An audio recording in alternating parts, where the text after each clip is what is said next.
Hello everyone, welcome back to Easy Tech Steps. Today I'll show you how to hide and unhide rows or columns in Excel 365. Let's say you have a spreadsheet and you want to temporarily hide some rows or columns to make your data easier to read. Here's how to do it. First, to hide a row in Excel, select the row by clicking on the row number on the left. Then right-click and choose Hide. The row will instantly disappear. Similarly, to hide a column, just click on the column letter at the top to select it. Right-click and choose Hide. The column will be hidden as well.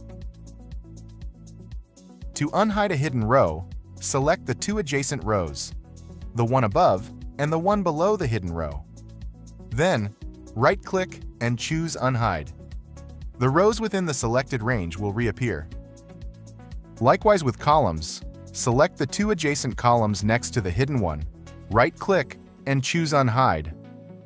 The hidden column will show up immediately. If you want to hide or unhide multiple rows or columns at once, hold down the Ctrl key and select the rows or columns you want to work with. Then follow the same steps as before. Another faster way is to use keyboard shortcuts. To hide a row, press Ctrl 9. To hide a column, use Ctrl 0.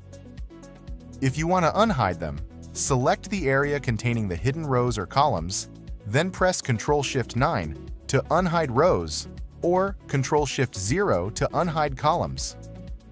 Note that this shortcut may not work in some versions of Excel.